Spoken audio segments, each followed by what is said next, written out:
if you have access to childcare, but not a safe way to get to work or a good job, or you face a lot of discrimination from customers, dealing with one of those constraints while those others still persist is not going to move the lever very much.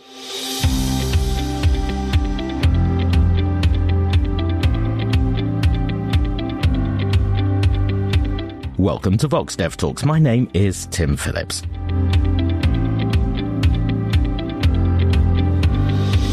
Everywhere, especially in low middle-income countries, women's labour force participation is lower than men's.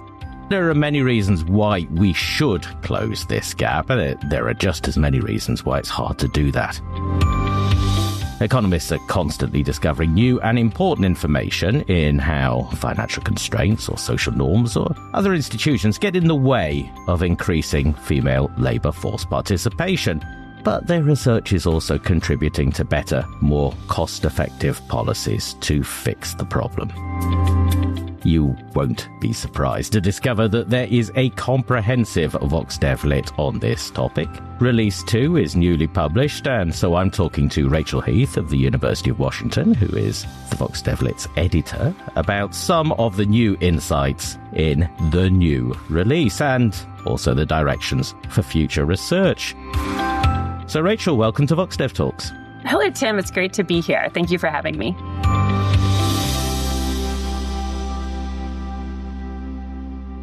Rachel, if we assume that increased female labour force participation is an aspect of economic development, it sort of comes with it, is it the overall macro trend that female labour force participation is still increasing everywhere? Not really, actually. It's a nuanced picture, as you might guess. It depends on which part of the world. But I think I'd broadly say if we take a medium-term approach, so say the last 30 years, that in most parts of the world, we'd say female labor force participation has stagnated, even slightly decreased. Now, Latin America is a notable exception, so we don't want to ignore that progress. That's been an important bright spot for women in the labor force. And so that's one thing we talk about in this VoxDevLit. But I also wanted to bring up there's some very recent evidence that possibly things are on the uptick. It's so hard because if we look at the last 5 years, it's COVID disrupted data collection, upended labor markets. And so it's really hard to tell, but there might be a little glimmer of optimism that some of the trends coming out of COVID,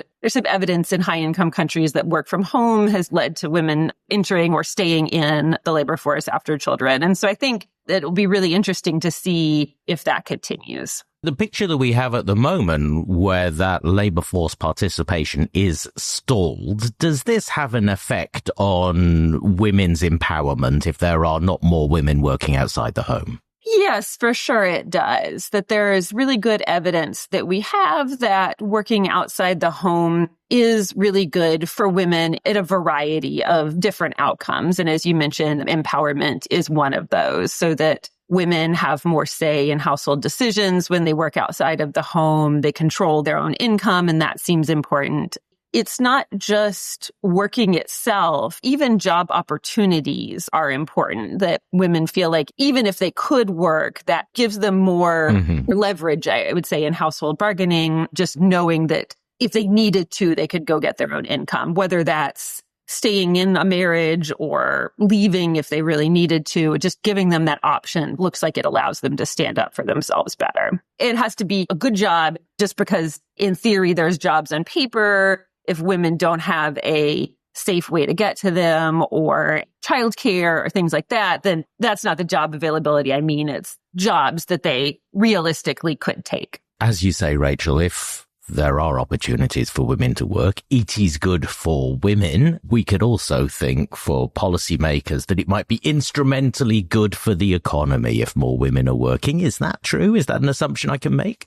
It's for sure a hard thing to know because, as you might imagine, if we compare countries across the world, some of which have very high rates of women's labor force participation and some of which have very, very low rates, these are very, very different countries. And it could be that the environment that's conducive to growth is leading women to enter the labor force, say. Or even if we compare countries with rising labor force participation to countries with falling, something's still causing that.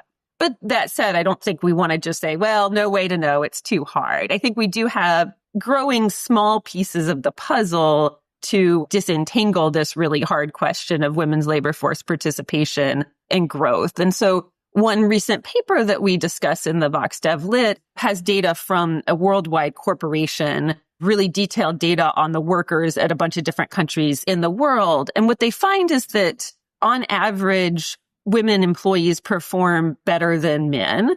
And that makes sense that if there's barriers to women entering the labor force, then only the really capable, the really dedicated women enter. And so that makes sense that the ones that you observe working there would be this difference. Now, that gap between the men and women gets much smaller in countries where more women are working, which again makes sense because if more women are working, there's not quite the big hurdles that you have to jump over. But what it suggests is that in the countries where only the very, very best women are working, that there's a lot of really also very good women who are not in the labor force, and that getting them into the labor force would be super beneficial for productivity. So we certainly have some evidence that the pieces of the puzzle are there. Bringing in high productivity workers into the labor force would happen if more women were working. When you say pieces of the puzzle, this is something that I have heard many times in talking to your colleagues about this topic. Does that imply that if you're a policymaker and you are looking to improve female labor force participation, that you can't be looking for a silver bullet? You have to look for a range of appropriate policies. For sure. This is one of the many cases in economics where an economist would caution that there is no silver bullet, that in countries where there are low rates of female labor force participation, there's probably many interlocking constraints. And I suspect we'll talk some more about some of those. What that can mean is that even an intervention that in some areas could be very promising, like improved access to childcare, we know in some cases that is a big constraint and is really, really important. But in other cases, if you provide more childcare, that doesn't do very much. It doesn't mean that childcare is never important. It just means that if you have access to childcare, but not a safe way to get to work or a good job, or you face a lot of discrimination from customers, dealing with one of those constraints while those others still persist is not going to move the lever very much.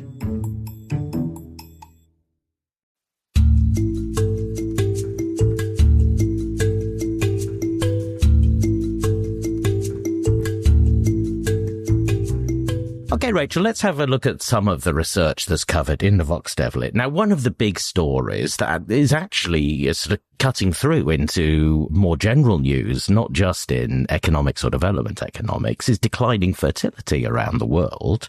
If women are having fewer children, does this automatically increase female labor supply? I'm going to start sounding like a bit of a broken record when I keep saying it's context specific. But yes, the answer is sometimes it does and sometimes it doesn't. And we talk about childcare constraints, which is the other side of the coin to fertility. Sure. And so, of course, children make it more challenging to work. Almost all working parents would agree with that. So yes. Falling fertility is going to increase labor supply. But other times, it just looks like it doesn't. And that could be because there's a really strong social norm against women working. Even a woman that only has 1 or 2 kids would still be constrained by that social norm. The other thing is that, as I mentioned, childcare can be very important, but in low-income countries, there's often extended family arrangements that can be effective too. So I have a paper myself that I've written that looked at women in Ghana, urban Ghana, after they had children. And some women did drop out of the labor force, and we understand why that's the case. But the ones that stayed in were actually working more. I double and triple checked that finding to make sure because it was so surprising to me. But in retrospect, it makes sense because children take time, but they also take money. And so you need to work to provide for them. And if you have an extended family that can care for the kid, or you can take your kid to work, then maybe you plausibly are working more. So all of this is to say that in these kind of complex arrangements for handling children, that sometimes the constraint to working is having another child and other times it's not. What do we know about the relationship between access to contraception, family planning, and female labor supply? Kind of relatedly, sometimes it looks like it does increase women's labor supply. And When it does, I'd say that it looks like kind of a key time is delaying the first birth. And so if a woman has children later, she's more likely to have a stable job or attachment to the labor force when she has children. And so she's more likely to continue working even after children. So sometimes it looks like that's important. Other times it looks like that's not really the constraint, is that when women get access to contraception, there aren't big labor supply effects. Several times on VoxDevTalks, we have covered childcare provision and the impact of childcare provision on female labour supply and on many other aspects of the family as well. The sort of mental model that we have of this is the government opening nurseries or something like that. Now, it's an expensive intervention if that happens. Are we learning more about how childcare can be provided at scale in a cost-effective way that makes these policies more realistic? Yeah, there are a couple promising recent randomized controlled trials on providing childcare. Of course, the first set of randomized controlled trials, we need to see how they would scale up. But certainly, I think there's some promise as far as cost effectiveness, which make it certainly more cost effective to scale up.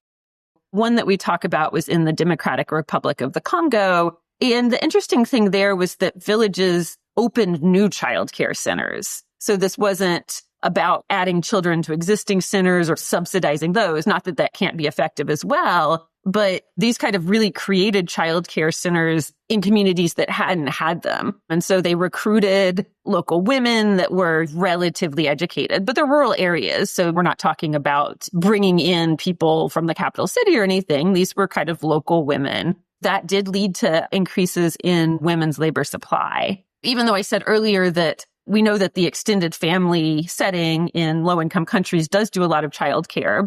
The counterpoint to that is the fact that this RCT did have effects suggest that that's not sufficient for everybody. So childcare is still an important piece of the puzzle, and that you can design childcare in a way that's not always terribly expensive and that could potentially scale up, even if we haven't gotten empirical evidence on this scale. And I'll just mention briefly, there was another similar program in Burkina Faso that integrated childcare into the public works job guarantee program there so that you could work for there and bring your kid to the childcare. And that was also effective at increasing women's labor supply. So that's kind of another model that looks like it has some promise. Another important piece of this puzzle is the male attitude towards women working. I note in version 2 of the VoxDevLit, you have a lot of coverage of male backlash against women's empowerment, which means that they would wish to go out to work. How does this male backlash, how does it manifest? What can be done to change that? It could manifest in several different ways. In the revision to the VoxDev piece, we cite a very recent paper that looked at a very interesting setting. So this was the lifting of the ban on women driving in Saudi Arabia. For the first time ever, women in Saudi Arabia will be able to hit the road as drivers. They've finally been granted the right after decades of protest. After more than 20 years of campaigning in the ultra-conservative Islamic nation, they finally won the right to drive. My reaction is I'm on cloud nine. I'm very, very happy, excited.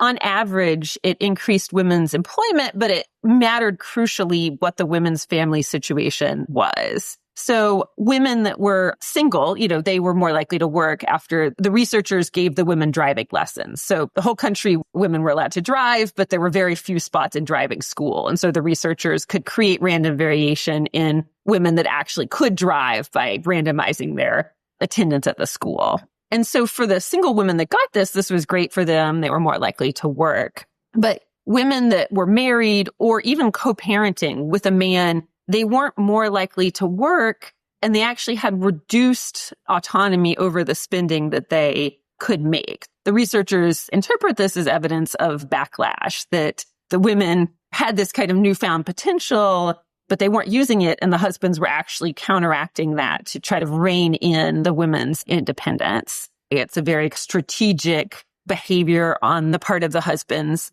In other circumstances, we see it manifest in more heated ways, not coldly rational. So unfortunately, we do see that sometimes, whether it's working outside the home or just other forms of women's empowerment, job training or things like that, we unfortunately see that that can lead to increased intimate partner violence. Not always. I should be clear that that's not a universal finding, but we do see pockets of backlash there too.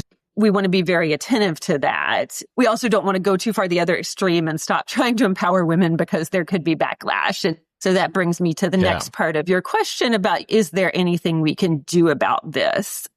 There's a lot of ongoing work, so we should know much more soon about how to change men's attitudes. And so there are different forms of programs to discuss norms with men, to engage them in, if it's a training program for women, to engage men in that. We're starting to see some of those that can work. I think over the next few years, we'll see more about if we can try to make some patterns about what kinds of programs are effective.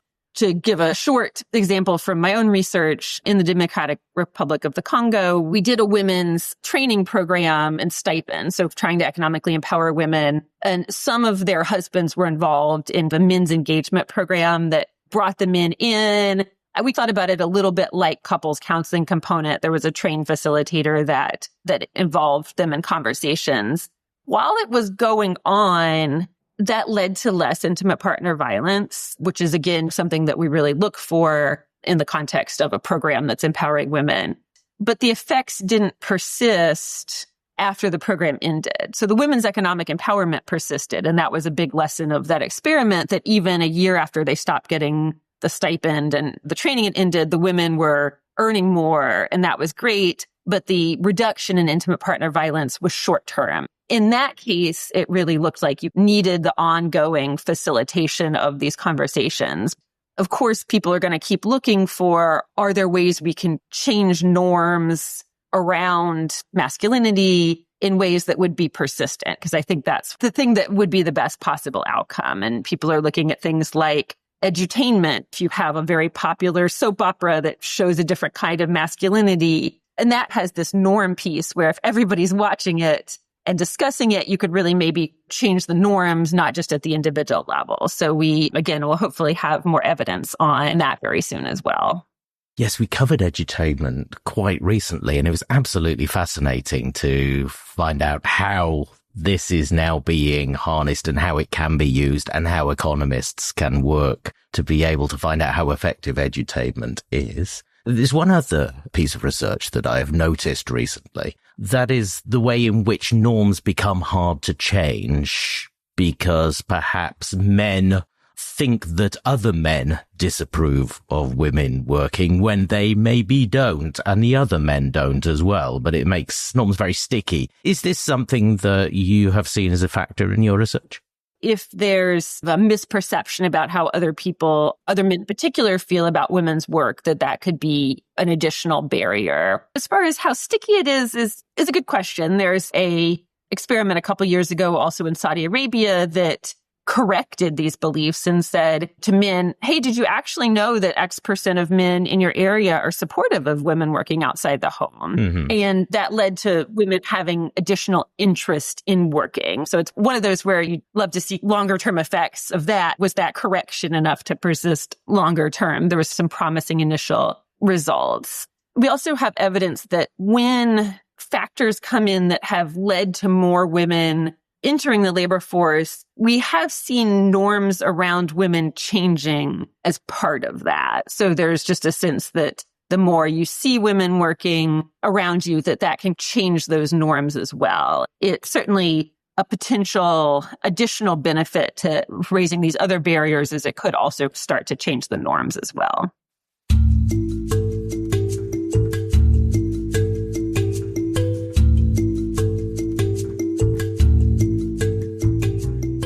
Maybe we're talking too much about men. Let's talk about policies that directly affect women. And particularly, I'm interested in psychological interventions that have been done to raise aspirations for women, to treat depression for women. How effective have they been?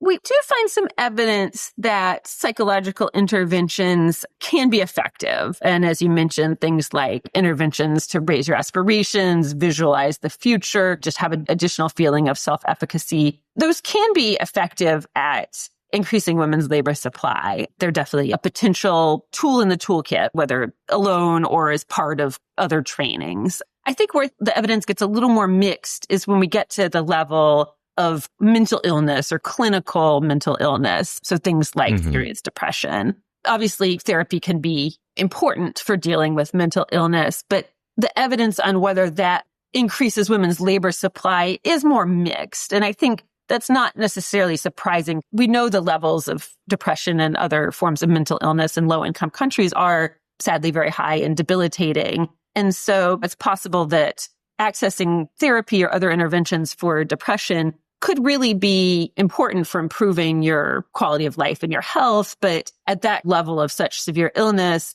it might not be enough to get you into the labor force, especially if you're dealing with all these issues around social norms and things like that. What can we do to protect working women from harassment or violence because they have to commute to work and they're working outside the home? Are there policies to ensure that women are safer when they're working?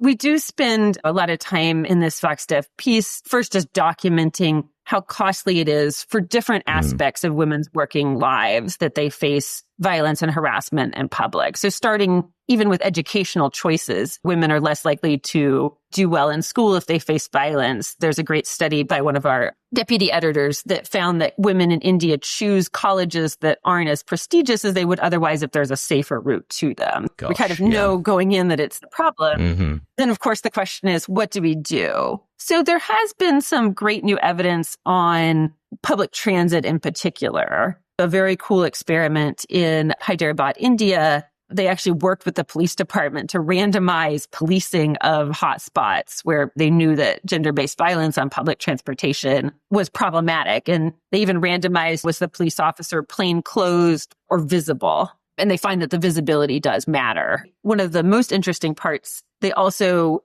surveyed the police officers on their attitudes on gender issues. And it really matters whether the police officer had tolerance of these violence or whether they were so-called more progressive as far as really wanting to stop it. So it's suggesting police matters, but also who those police officers matter.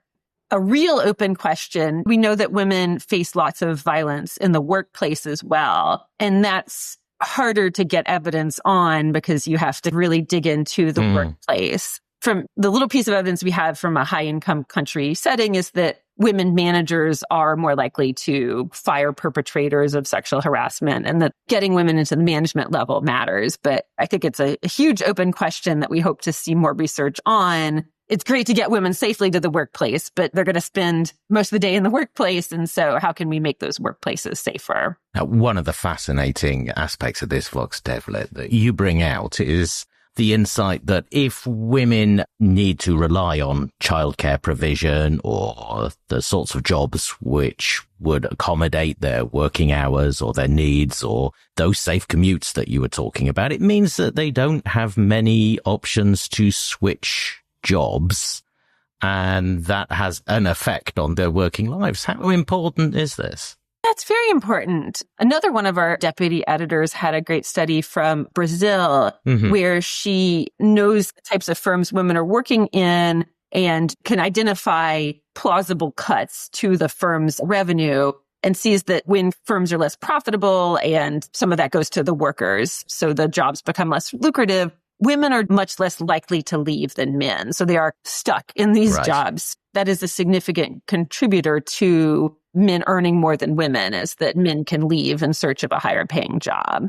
As you mentioned, Tim, some of this is that women are more constrained in their commutes. They need to make sure that the commutes are safe. And the other is, as you also mentioned, that some employers are more friendly in other ways to women as well. And women are less likely to leave those jobs. So it looked like both are contributors to the women staying in the jobs, but they did have substantive effects on women's wages.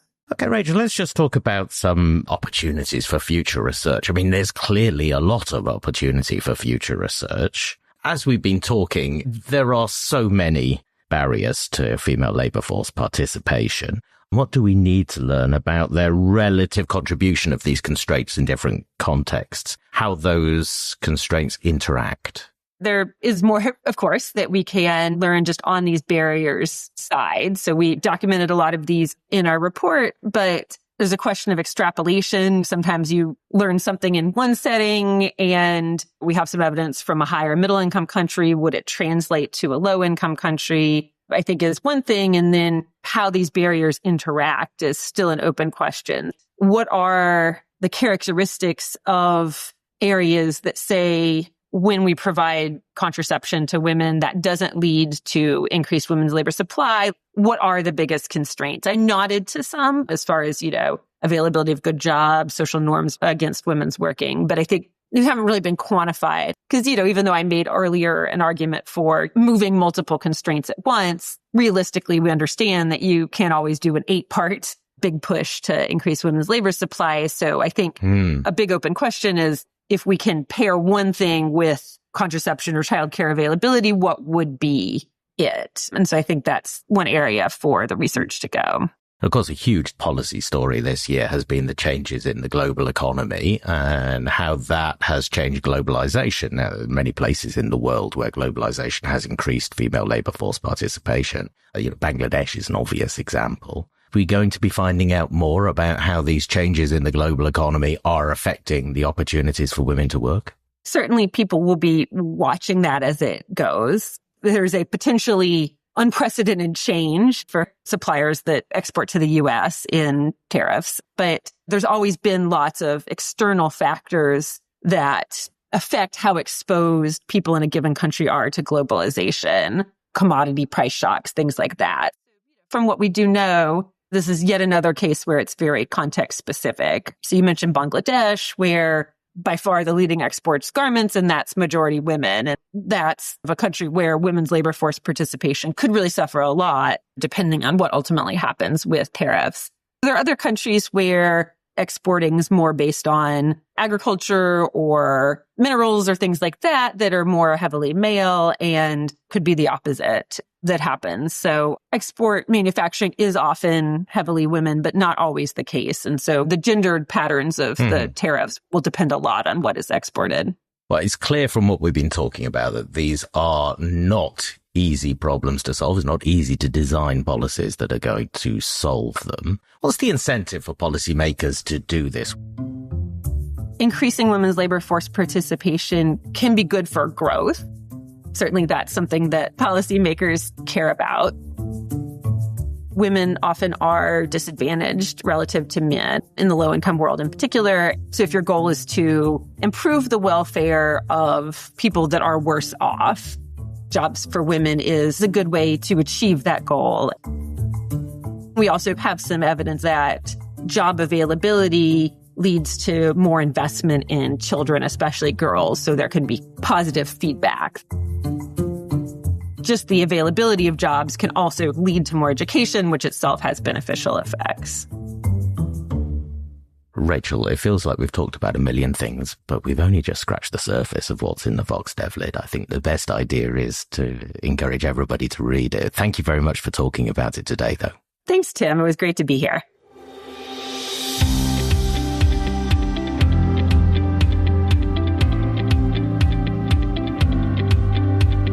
For everyone who is going to go and read it, and I would assume that's going to be all of you, release 2 of the VoxDevLit on female labour force participation is available at VoxDev.org.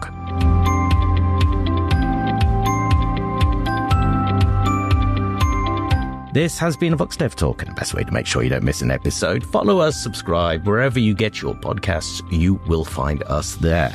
Our past episodes, as ever, are at VoxDev.org, where you will find, well, in this case, you will find the VoxDevLit that we've been talking about, but also other articles on the same topic. And if you like what you hear, please tell someone else about us. Leave us a review, especially if you're going to give us a 5-star review.